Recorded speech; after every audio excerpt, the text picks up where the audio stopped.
Being Russian and digging into Russia's past almost my whole life, attempting to expose the roots of the destruction my country brought into the world, I think it's only appropriate for me to speak up from this perspective, to try to understand what was fatally overlooked. We often hear that Russia's inability or unwillingness to deal with the crimes of its own past, to take responsibility and restore justice, has led to the restoration of tyranny and the military aggression. Such narrative usually focuses only on internal Soviet deeds, forced collectivization, the Great Terror of the 30s, the Gulag system, and so on. Some of these things were nominally recognized as crimes, but no attempt was made to hold the perpetrators to account. Russia's perestroika Democrats were generally opposed to any substantial restoration or other measures of transitional justice. But I would dare to say that the most politically sensitive Soviet crime is and was nearly always left out of the discussion.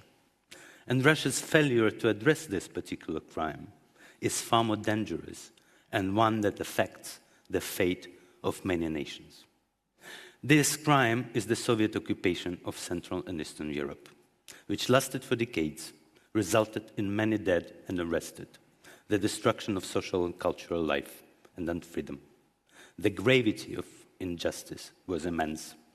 Internal Soviet crimes, which went unpunished, were at least legally admitted as crimes. External aggression and occupation were not, and even Russian dissidents and liberals never seriously risked raising this issue in legal terms. This is why, in relation to Central and Eastern Europe, there are two concepts of memory and history that normally cannot coexist, that clash and contradict each other. They are totally opposed. They cannot be reconciled by any diplomacy. That is Soviet liberation versus Soviet occupation. It was only when Soviet troops finally withdrew from Eastern and Central Europe 45 years after the end of the World War II that the true liberation came, when the Soviet Union collapsed and occupied nations found their way to independence. But it was easier to restore or establish statehood and independence than to achieve the sovereignty of historical memory. The progressive image of the late Soviet Union, the high hopes of the moment, shielded Moscow from serious criticisms and accusations related to the occupation. This restraint was the result of a surfeit of trust, or maybe just a cautionary pragmatism, the desire not to irritate Moscow and undermine its goodwill, not to burden the losers of the Cold War too much. But the most important protection Moscow enjoyed was, of course, based on the status of being a victor over Nazism. Russia, as a self-proclaimed successor state to the USSR, has built its international political profile on the Soviet liberation myth, which provides moral capital and prescribes to the former occupied territories a debt and gratitude for their liberation. This narrative has depicted Russia as the main victim of German aggression, and it has reinforced by the international dignitaries who have attended the anniversary celebrations in Moscow throughout the years. Yes, the Soviet losses were real, and it's yet truly tragic that these losses helped to subjugate nations longing for freedom, to replace one dictatorship with another. The Soviet soldier whose statues still mark the landscape of Europe from Berlin to Sofia was not a liberator. And no amount of blood shed by Soviets to defeat the Nazis can excuse the Soviet own role as occupiers. It is not accidental that the Soviets were so reluctant to recognize even the very existence of the Molotov-Ribbentrop Pact. In modern Russia, to make any equivalence between the roles of the USSR and the Nazis is criminalized. In 1939 and in 1940, The Soviet Union occupied Lithuania, Latvia and Estonia, and the parts of Poland, Finland and Romania. For 22 months, it was a faithful ally of the Nazi Germany. This first wave of Soviet occupations can in no way be disguised as a struggle against the Nazism, and it reveals the real intention of the Soviets.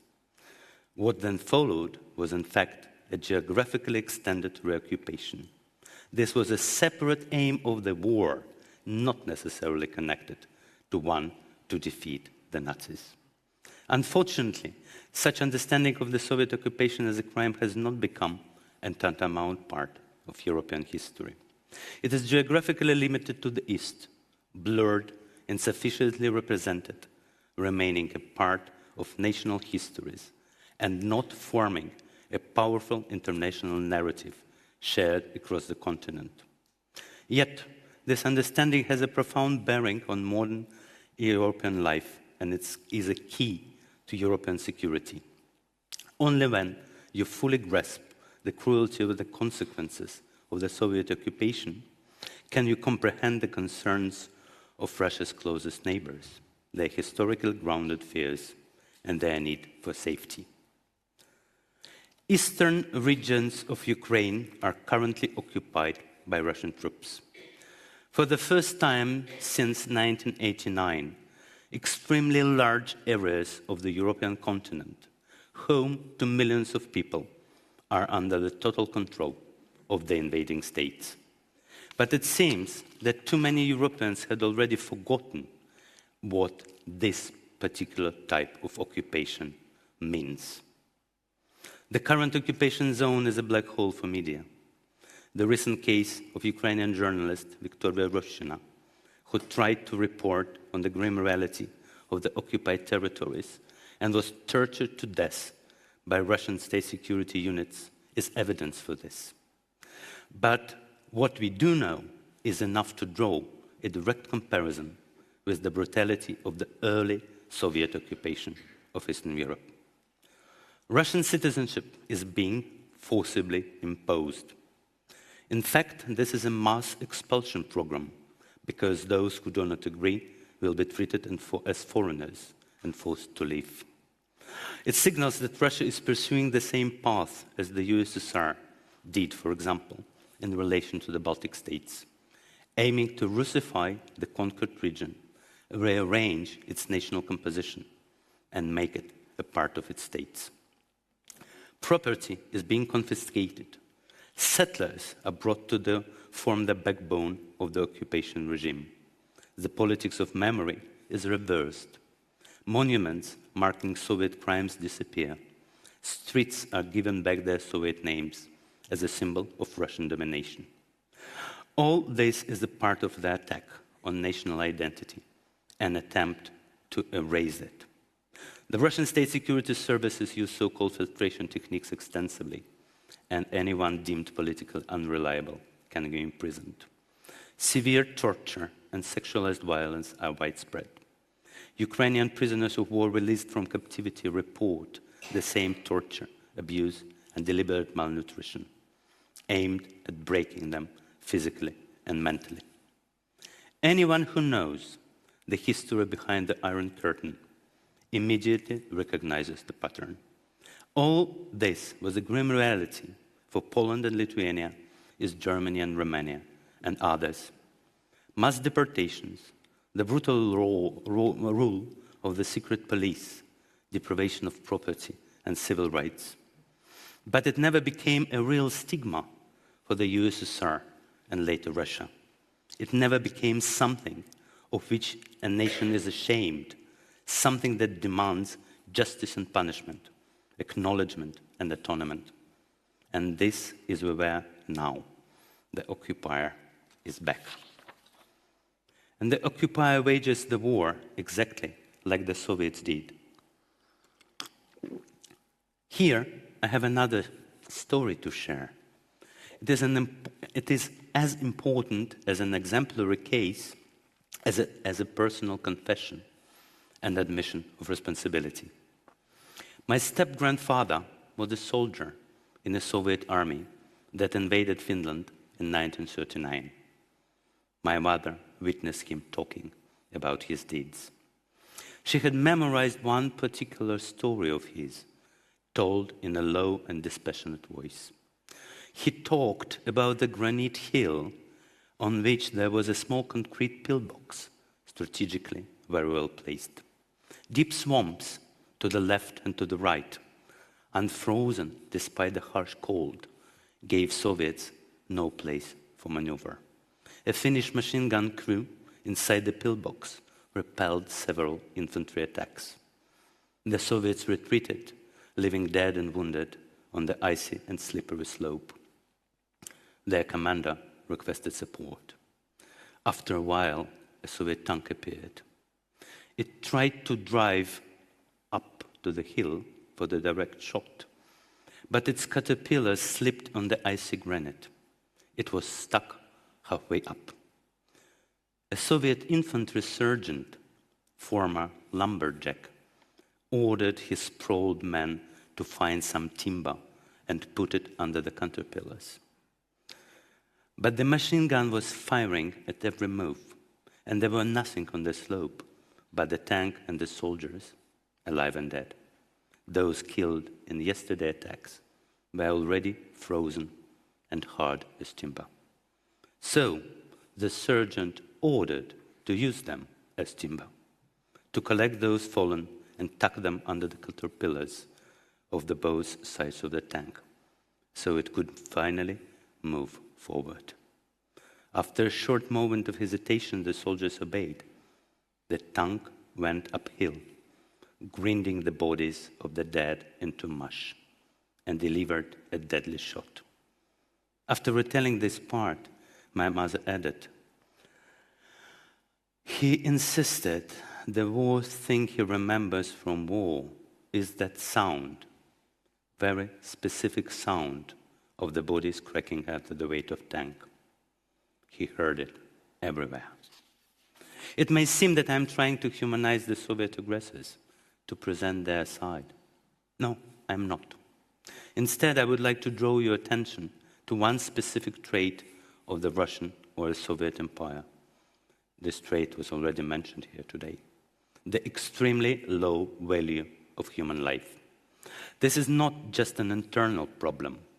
In international relations, a low value of life is an indispensable currency of aggression, a natural resource of sorts, the raw material of war. For an aggressor can buy, which nothing else can buy: time. Putin's army is an army of yesterday, and exactly this is its gruesome advantage. It can sustain losses that would be absolutely unacceptable for any Western country, but it also technologically advanced enough to counter Western military technologies. Western science was first to dronize warfare, to minimize the involvement of troops on the ground, and to use machines for the new tasks. Putin's army, while also using real drones, dronizes the human beings as well. It has turned soldiers into dispensable, single-use units, exactly the way the Soviets waged the war in the 20th century.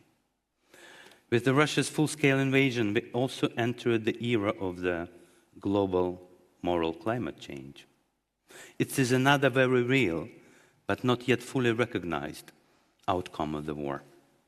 Perhaps the most wide-ranging of all outcomes.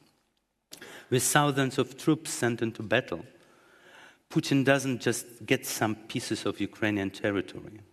He erodes the political landscape worldwide, upsets alliances, exhausts the patience of the voters in NATO countries, and drags us down to the hell of the moral relativism. What can be done about it?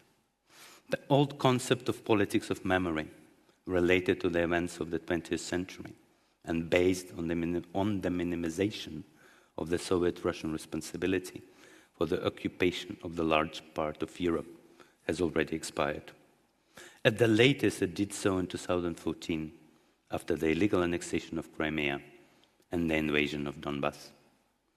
Western and Southwestern Europe, which never faced the reality of the Soviet occupation, must now hear the voice of those who experienced it firsthand. With this war comes an offer to make a deal with the devil, to sacrifice others to save yourself. As a KGB operative trained to break people, Putin knows that the road to complete surrender and moral failure begins with a small concession, a small betrayal of one's principles. Yes, the European Union was not built for war. It is easy for an aggressor to take advantage of the European Union internal imbalances and contradictions, of the fact that the bloody history of long Russian occupations was not fully integrated into common historical narrative. And it is hard to say whether it will be possible to hold Russia accountable for its crimes against Ukraine anytime soon. But to build a future at all, a real future, it will be paramount to develop a cultural and historical concept countering Russia's attempt to divide and rule.